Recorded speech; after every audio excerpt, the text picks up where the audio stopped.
Hello there, ladies and gentlemen. Mole Trap here, coming at you with another StarCraft commentary. This is game number 3, and this is not game number 3 right now, but they were showing these, like, best moments from the previous series. Best action! So I thought I'd throw it on here, because it's exciting explosions and lurkers going off and huge battles and stuff, so it's pretty cool. Anyway, this is game number 3, though, of the finals of the playoffs of round 2 of the Sky Pro League in 2006. And, oh yeah, that's right, the Maelstrom. Man, some crazy stuff has happened. Maybe these are actually best moments, I think, in the entire Pro League, not just the playoffs. Because there's some stuff going down here that I do not remember seeing. Mind control. Oh my god, there was mind controlling of carriers? I'm gonna have to go back and look at...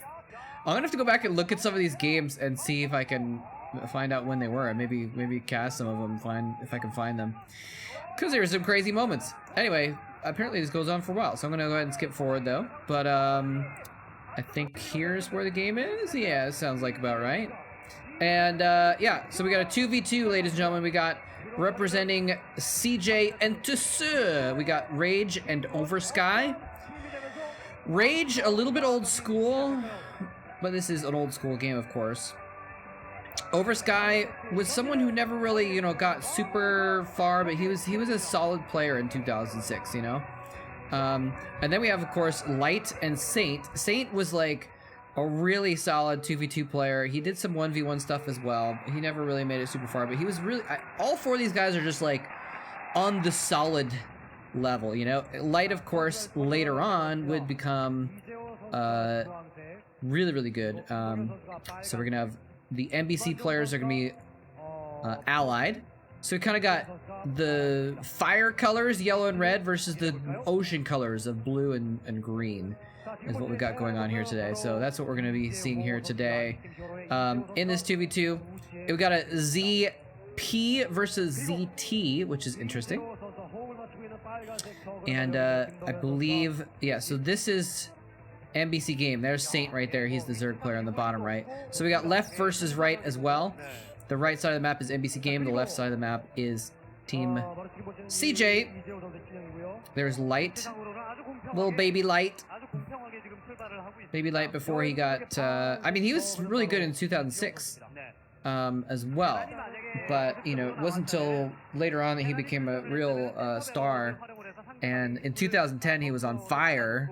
And of course, in 2021, he's considered to be one of the best Terrans in existence. So, and that must be Rage that we just saw there. I don't actually recognize him too well. I haven't seen him a lot. But actually, I think I've seen him, but maybe he looks different in that shot, actually, because I have a different image of him in my head. So maybe I'm... Anyway. Doesn't matter too terribly much. This is on the map Full Moon. Full Moon. Which I could bring up here. This is a map that you know, we saw in the previous round as well, so it's kind of not super new, but I'll just throw it up here. This is the one that's got 6 spawn points. So it's actually kind of cute that they've ended up in the same spots on left and right. It could have been a much more haphazard and crazy combination there. Don't know who that was there. But anyway, small ramps, I'm sorry, small choke points, small bridges is the word I was looking for, leading out of your base, and an expansion there, but just very difficult to get expansion on this map. Basically, it's very difficult to get expansions in 2v2 anyway, but in this map especially, it's like really hard to hold. Look at the hair on Bisu. This is the first form of Bisu's hair. It's funny how, like, you know how, like, a lot of times characters in animes or whatever, right, as they transform into the more powerful form, they get bigger and badder and their hair goes more crazy and turns colors and stuff like that. And then you have, like, Bisu's like a Frieza, though, where, like, his final form is actually, like, smaller and slicker, right? So there we saw early Bisu with kind of big hair, and then later on he kind of, you know, trims it down and everything. So anyway, right, doesn't Frieza get, like, smaller in his final form, I think? I don't remember. Frieza's a Dragon Ball Z character, if you do not know. Anyway, we do have a hatchery going now. Oh, okay. You know, I didn't even actually realize it. On this map, there's a second gas in the main there. Yeah, look at his hair. It's crazy. I didn't realize that there's a second gas in the main for the Zerg to take. Wow. Okay, that's really interesting. That means so that Zergs can kind of have one base play, but they can still try for like a 2-base type of build if they want to get Mutalisks or something like that. Oh, Poussan's like praying right there. Come on, come on. Don't let my win be in vain.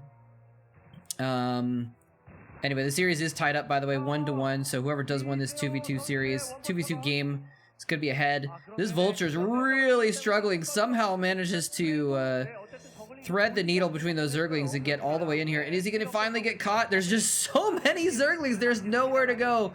A valiant effort by that Vulture, but just got overwhelmed, unfortunately, there. You know, you can micro Vulture around 6 or 8 Zerglings, but once there's 20 or however many that was. Oh, these Zealots are going to get trapped on both sides by some Zerglings as well, by the way. A little bit of bad micro here by our red Zerg player. Let me get the names up on the screen, actually, so we can keep a little bit better track. Saint, not throwing all of his Zerglings on top of those Zealots. He could have gotten a little bit more surface area, but he does kill off some Zealots there. So nicely done. Just picking off a few of Rage's Zealots on that ramp. And at least we know that the Protoss is Rage and the Terran is Light, because they're different races. Then you just have to figure out which Zerg is which, right? So Oversky is the red, blue Zerg. Anyway, we got red and blue Zerglings kind of just going past each other there on different missions, not engaging actually, kind of interesting. And just passing in the night. Armies of 20 Zerglings passing in the night. Vultures running past Zerglings to try and get in. Not working. He continually keeps stomping on those little Protoss armies. He's trying to get a little Protoss force on the ramp so he can hold that ramp and kind of maintain control of part of the map, but it's just not working every time he does. And there's C kind of pointing at what's going on. I'll bet, you know, it's got to be really interesting to listen to what's going on the benches of these games, because these are such high-level players. Like, I mean, obviously everyone's the best, right? These are the best players in the world right here. And if you've ever been in a situation, oh, it's gonna get a probe kill here or two, maybe? Nope, the probes rebelled or ganged up on the. But if you've ever been, let me put it this way: if you haven't been in that situation where you can. Here's some high-level players watching games. They don't just like chill and go, oh wow, that's interesting. In my experience, they're always talking about, oh, that mine just blew up 1,000,000 Zerglings. Oh dear, that Vulture kind of forced its way up and got some mines in there. And now, wait, I think, no, those are red Zerglings. What happened there? How did those Zerglings die? What just? I don't want to go back and find out. Feels bad in a cast to like rewind, but somehow a bunch of Zerglings died. But those are red Zerglings. They're on the same team as Light, who has the mines. Oh, it might have been a drag. It might have been a mine drag onto a Zealot that was fighting the Zerglings or something like that. Maybe that's how the mine killed all the Zerglings. Anyway, Light being a little bit defensive here in the middle. I mean, this is the middle of the map. This is not in his base or anything like that. They're trying to kind of control the high ground just outside of Rage and Oversky's bases. And if they can control that, they can get map control and just kind of hem them in, box them in, is kind of what they're looking for here. But Oversky now has, he's got that hatchery up next to his bridge. He's got a couple Sunkens there, a very nice Sim City, very defensible location. And he's indeed gotten that extra gas all along. And now that his Spire's up, he's going to be producing a lot of Mutalisks. We in fact see that an armory's going up. We're going to have to see Light getting some Goliaths out in order to try and defend, although he probably needs an engineering bay at some point. But we do see the spore colonies being morphed here now for Saint as well. He kind of saw that coming and he's like, oh wait, I'm gonna have to deal with the air here. And he's a little bit late in trying to deal with this. And they're trying to force the issue into Oversky's base. They're like, you know what, if you've got Mutalisks on the map, you may have nothing else in your main. And the Wraith is actually chasing away that single Mutalisk. I thought it was a lot of Mutalisks, but maybe he's held them back for defensive purposes. I'm not sure why there's not more Mutas for Oversky. Maybe he just spent all of his money on Zerglings before, which is possible. But even in this matchup, even just one Mutalisk can actually be a significant threat because things are so tight and it's such a low econ game in 2v2 usually. But that one Mutalisk is not accomplishing anything. Light did have a Wraith out to kind of deal with it, and he's probably going to have some Goliaths out before too long as well. So he's going to be certainly set to deal with that single Mutalisk, but there could be more, obviously. There could be more. If they can kind of hold things off long enough for him to get the minerals, because he's been mining 2 gases for a while, so he's got to have a bunch of gas in the bank, right? What is he going to do with the, but maybe he just doesn't have the minerals to spend the gas? I don't know. Nice little harassment here coming in with these vultures, but there's a cannon in the main now, and he actually runs up onto the cannon, trying to get some probe kills. And, oh, there's mines here, though. Oh, that was maybe almost within range for the radius of that mine to kill some probes. Would have been kind of fun. Would have been only 2 probes, but still, any mine drag is a fun mine drag, you know? Anytime you see a mine get dragged, for some reason, it's just exciting. For a mine to go off on one unit and for it to kill other units nearby, it's just cool. A couple of Valkyries out now as well. So Oversky is not going to be able to accomplish anything if he does go Mutalisk now. Wonder if he's going to get some lurkers, perhaps, with all this gas that he has. He's got a few mutas coming around. Look at that. Sea Shield really is excited about this game. He thinks that they're winning, and I think they are as well. They've just been doing a lot of damage to Rage and Oversky over the times. Vulture's accomplishing a decent amount, not a lot, but a decent amount against both of them. And now some harassment coming here. So now he is popping out mutas. We are seeing a substantial... Oh man, the reaction shots are great in this game. Oh, that was amazing. Oh.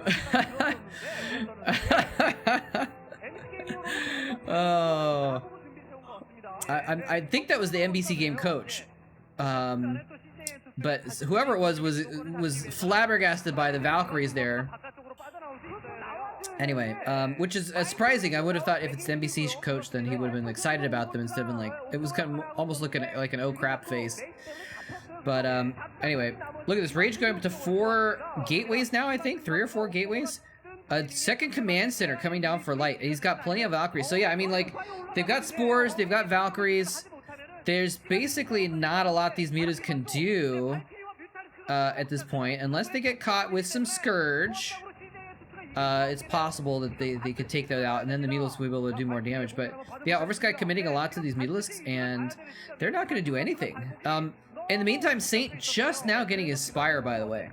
Very, very late Spire. Just went all Lings, and then had to get Spores to make sure he was defended. Ooh! Big mine hit. Pusan loved that mine hit right there. Killing a couple goons, and you could see the animation for the shields being damaged on those other Dragoons as well. So you could see that there was something like 7 Dragoons impacted by the explosion of that mine. It's a lot of damage. So Rage just can't catch a break. His forces just keep getting weakened by Zergling attacks or vultures or spider mines or all kinds of different things. And soon it's going to be siege tanks, because Light has a bunch of those also, actually. Siege tank Valkyrie. Siege tank Valkyrie. That's like the ultimate combo, right? If you have infinite money, like if you watch Fastest Map Ever players and they're Terran, like that's the late game composition. It's just Valkyrie siege tank. The best units for the air and for the ground. And what is this going on? Is he going to drop some tanks in here? Why is there a drop ship? Maybe it's just a stop along the way. But okay, yeah, he's got a siege tank there. Nice. He knows that his allies in a little bit of a danger here. He's coming to defend. Scourge coming in to try and hunt down Saint's brand new Mutalisks, and the Spores are going to deal with them fairly quickly. He didn't actually go in with his Mutalisks either to do any damage there necessarily. So Saint now, you know, pulling within range of having as many Mutalisks as Oversky is what it looks like. And Light has an expansion. It's so difficult to get an expansion. It's so hard to hold it on this map. Oh, nice.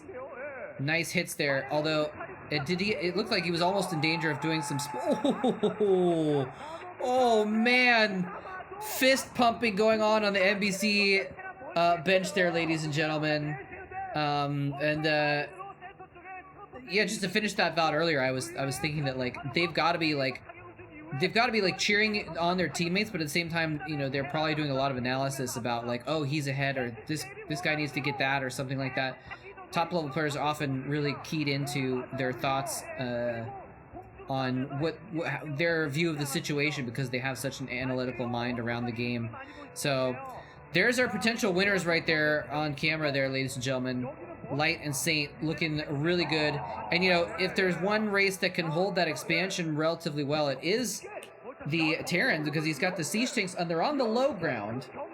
But it makes it so that it's really difficult to harass those minerals from the high ground, which otherwise would be really easy. Imagine getting siege tanks above that high ground with, you know, Zerg on the low ground or something like that. You could just shell it really easily. But with the tanks on the low ground, even though they're going to have a mischance, and there's no enemy siege tanks in the game, he's going to have a good time. And he's actually trying to take that middle spot as well. Mutalisk coming in here. The Valkyrie got dealt with there. It looks like there was only one Valkyrie left, but now Saint has enough Mutalisk that he can do a Mutalisk versus Mutalisk battle. There are a significant number of Dragoons here, though. If they could run in some Zealots, or maybe even Zerglings, and run in the Mutas as well, and the Dragoons, that's not a lot of tanks. It's not actually a lot of tanks. So they could deal with that situation, stomp down on that point, take out Light's expansion, and see if that could bring them some victory. But in the meantime, Light is getting a third base. If they can hold that middle spot, then they're in really, really good shape, with Light able to get a second base running. I mean, it's already running, and look, he's even transferring SCVs to the third base, I think. Yeah, and they're going to get caught here by some Dragoons. Mutalisks and Zerglings coming to reinforce some really good team play here, ladies and gentlemen, between just these MBC game players playing as a unit, playing as a unified front. But that third base is now a little bit vulnerable to this Dragoon fire. He's actually going to lose all those SCVs now because they're running back out. It might have been better off just staying in that area. But Mutalisk battle coming on in the middle, and look at this, it's Mutalisk and Scourge versus Mutalisk and Valkyrie, and he's pumping out more Valkyries. He lost some earlier. May have lost all of them. May have gone down to a count of 0 Valkyries at some point, but now he's back up to a couple. So Light building up the ground forces as well. He's got a lot of siege tanks now, and I don't know if he has a lot of vultures to defend them really against Zealots, what have you. But this is kind of cute. Sending in some Zerglings, just trying to send Zerglings across the map to do some harassment. Very clever play to do. So it looked like he was forced to lift that third base, but I don't think he lost the command center. I think he lost all the SCVs. I don't think he lost the command center, but look at this little push. It's just turret, tank, Valkyrie push in the middle. Oh, some vultures snuck in where the Zerglings could not, to do some more harassment against Oversky here. Taking out a few drones. Oversky already at a relatively low drone count. Still only on one base, or maybe 1.2 bases, because he has that extra gas. And they are pushing into this middle spot here. This is their attempt to break this and try and take back control of the game. The Valkyries are pushing back the Mutalisk, though. The tanks are killing off all the Dragoons, and everything has been slaughtered for CJ. Just nothing but blue goo and being rained down upon by bits of Mutalisk showering out of the air, where they have been killed above the battlefield as well. And this is going to be an NBC game win, almost certainly, ladies and gentlemen. That was their one attempt. That was their attempt at pushing in. And now, with everything cleared out, Saint going in and absolutely annihilating the supply line of Oversky. Oversky has nothing left now, ladies and gentlemen. He's even going to lose his Spire. Where are his Mutalisks? His Mutalisks may have died earlier, and I just missed it in that battle, or maybe we all missed it. And now tanks pushing across the map. Oversky has been basically all but eliminated, and so now Light is pushing across the map to try and finish off Rage, who already lost his entire army in that attempt at taking the middle. You know, they had to do it. It was not an ill-advised attempt, but it was just not going to happen. So Saint, yeah, a million Mutalisks now for Saint. And a Light now camped out on top of Rage's ramp outside of his expansion area if he wanted to take an expansion, which he cannot. And look at that. One Psystorm not actually even killing anything, I don't think. Yeah, so Oversky's out. Saint is actually bothering to finish him off with these mutas instead of going down, but in a moment he's gonna finish that hatchery off. Those Mutalisks are gonna redivert. south, and it's actually not even gonna, we're not even gonna wait for that to happen. There's the GG. The quad GG that comes at the end of a 2v2 game, and MBC game does take the match, putting them up ahead 2-1 in the series. And you know what? They got Bisu coming out next, and then Jelizerg after that.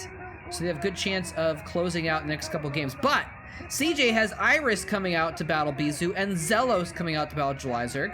So it could go the other way as well. We could see things turn around into a 3-2 CJ advantage going into the following, excuse me, 2v2 match.